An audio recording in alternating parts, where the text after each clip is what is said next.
Sobrang ano na 'to, mura na 'to, more than 50%. Uy, sheesh, ganda nito. Sheesh! So, para siyang leon. Maraming nagre-recommend 'to ng mga ano, mga orto.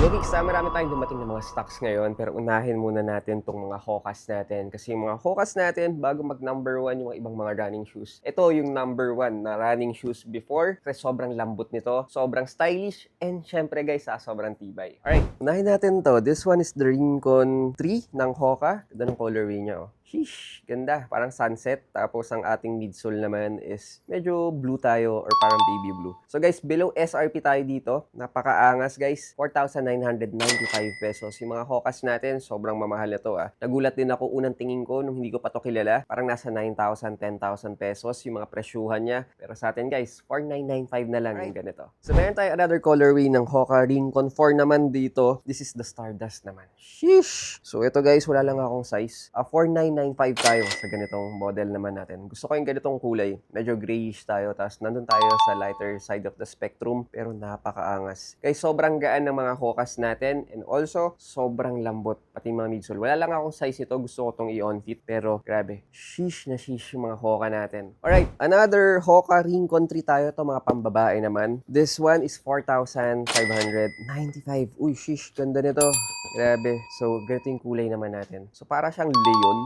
Para siyang ano, ganun. Or para siyang tiger, sorry. Pero black, tapos gray, tapos medyo may pagka-touch ng blue. Tapos syempre, white tayo dito. Napakaangas. Even, kita mo yung baba, oh. Grabe to. So, sobrang gaan ng mga Hoka. In fairness naman, grabe. And also, alam ko marami nagre-recommend to ng mga ano, mga orto. Yung mga nagpapapiti. Ito okay na okay. Plus, syempre, kung gusto mo yung nag-duty ka everyday, lalo na nakatayo ka, ito yung mga suot lagi na bagay sa inyo. Okay. Ito guys, sobrang ano na to, mura na to, more than 50%. This is the Huaka Origins naman. Grabe. Ito guys, ano to, 3,995 na lang. Grabe to, more than 50% off tayo dito. Ganda ng kulay din. So yung mga Hoka natin, syempre, ito to sobrang mamahal. Kahit i-search nyo pa yan, mas mataas yung mga presyo ng Hoka sa mga Nike, sa mga Adidas. Technically, ano siya talaga, parang, ito yung parang mga New Balance din na presyuhan, na akala mo, wala lang to, pero sobrang mahal. Pero ito guys, ganda rin ang kulay nito. May baga green tayo, may orange na touch, and also, ang angas tignan naman talaga. Meron pa tayo isang guys, Hoka na Huaka Origins. This one yung ganitong colorway naman. 3,995 na lang to sa atin. So, kung makikita nyo, nandun tayo sa gray,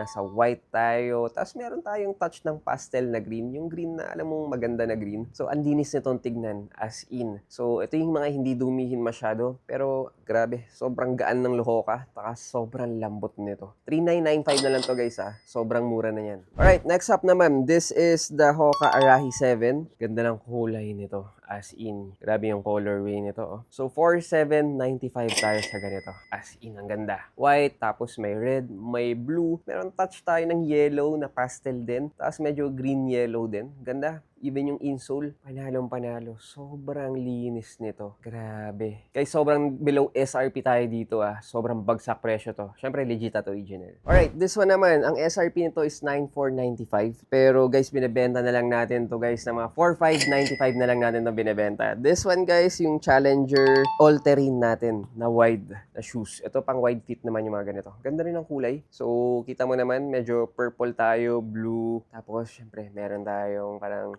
baby blue sa ating pinaka-outsole naman. Ang ganda ng kulay niya. Ito yung mga hindi masyadong dumihin. Alam mo na pag runner ka naman, gusto mo yung makukulay, stand out ka rin. Parang sa basketball lang. Tapos parang magaan sa mata. Tapos syempre, very comfort. Tapos ang kapal lang midsole nito. Sobrang lambot nito. So guys, so that's our 2 cents for today. Guys, available to lahat dito sa Kicksta. Dito yan sa may 25 Dapitan Street, corner Iriga Street, Quezon City. Lilink ko na lang dyan down below sa comment section and also sa description box natin. Also guys, nagde-deliver tayo Luzon, Visayas at Mindanao. Open tayo from Monday to Sunday, 11 a.m. to 7 p.m. So yun lang guys, no? Sana sumakses tayo in live. See you on the next one. Cheers!